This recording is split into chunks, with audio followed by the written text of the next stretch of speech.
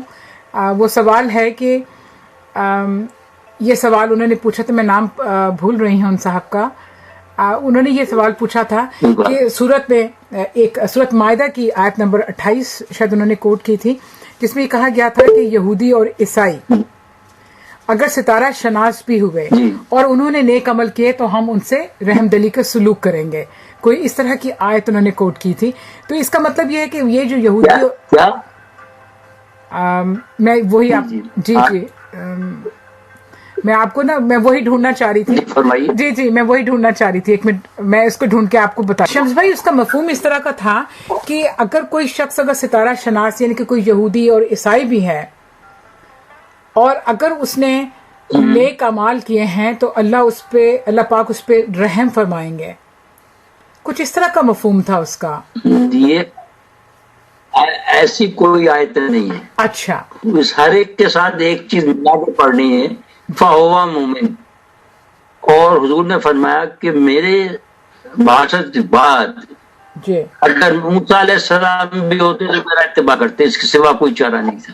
اچھا تو جی اگر مومن نہیں ہے جی تو پھر وہ اب کچھ بھی نہیں، اس لیے کہ ہر ایک کا دور اپنے ساتھ چلتا ہے. جی صحیح جی. اور ان کا دور چل گیا، ان کے دور میں جو ان کے دین پہ تھے پکے تھے ان کو تمام چیزیں ملیں گی. لیکن جنہوں نے حضور کو نہیں تسلیم کیا ان کے لیے کوئی چیز نہیں ہے، کیونکہ مومن نہیں ہے وہ. جی صحیح بالکل صحیح. تو میں کہ ایسی کوئی وہ قرآن کی کوئی آیت ہے میری نگاہ سے نہیں گزری، ایسے میں دیکھ لوں گا 28 نمبر. جی شمس بھائی ایک اور یہ ہمیں بتائیے کہ فلاحی کاموں کے بارے میں کیا اسلام کیا تاکید کرتا ہے؟ فلاحی تو قرآن کہتا ہے وَعَمَّا مَا يَنْفَعُ النَّاسُ فَيَمْكُثُ فِي الْأَرْضِ، جی کہ دنیا میں جو بھلائی کے کام ہیں وہ سارے باقی رہ جائیں گے. اور اس کی مثال بتائیے، 2 مثالیں دی ہیں قرآن نے. ایک یہ کہ پانی کو دیکھو، جی اس میں جھاگ آتے ہیں وہ اپنے لیے جو بنتے ہیں، اپنے موت آپ مر جاتے ہیں. لیکن پانی باقی رہتا ہے اس لیے کہ وہ دنیا کو فائدہ پہنچاتا ہے. اسی طرح پھر آگے کہا ہے کہ سونے کو دیکھو، اس کو ڈھالنے کے لیے پگھلاتے ہیں، اس پہ جو جھاگ آتے ہیں وہ ختم ہو جاتے ہیں، پھینک دیے جاتے ہیں، بیکار ہیں. لیکن سونا باقی رہتا ہے. تو اس طرح اللہ تعالیٰ نے ہر چیز بڑی تفصیل سے سمجھائی ہے ہر جگہ. اور خدمت خلق کی انسانیت ہے اور خدمت خلق کی اسلام ہے. جی بالکل صحیح. شمس بھائی ایک اور بات میرے ذہن میں آ رہی تھی کہ آپ یہ بتائیے کہ یہ جو دینی مدارس ہیں آج کل کے، جن کو کہتے ہیں کہ یہ طالبان کا گڑھ ہے، یہاں پہ لوگ شدت پسند پیدا ہو رہے ہیں، یہ ہو رہے ہیں وہ ہو رہے ہیں، آپ کیا کہتے ہیں ان کے بارے میں کہ دینی مدارس میں کا جو نصاب ہے کیا وہ آج کے دور کا ہے یا ہمارے اسلام کے مطابق ہے؟ مطلب وہ کیا ثابت کرنا چاہ رہے ہیں، یا دینی مدارس کی ضرورت ہی کیوں ہے؟ دینی مدارس کی ضرورت تو اصل میں اس سے پہلے جو ہے دینی مدارس ہی سارے علم پڑھاتے تھے. علم دین بھی علم دنیا بھی. اور اس کے جو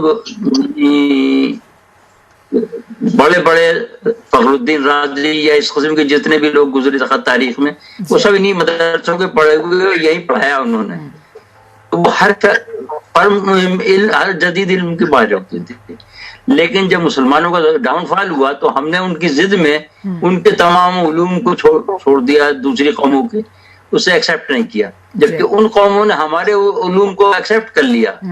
تو ہمارے جو فاؤنڈیشن تھی، بنیادی جو کام تھے، اس سے وہ فائدہ اٹھا رہے ہیں، ہم نہیں اٹھا رہے ہیں. تو ہم نے ڈویژن پیدا کر دی.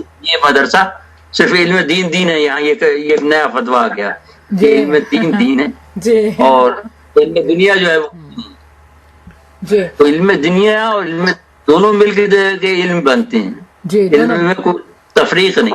جی جی تو ان کو جو پڑھانے والے ہیں اس کے حساب کے تبدیل ہونے کی ضرورت ہے.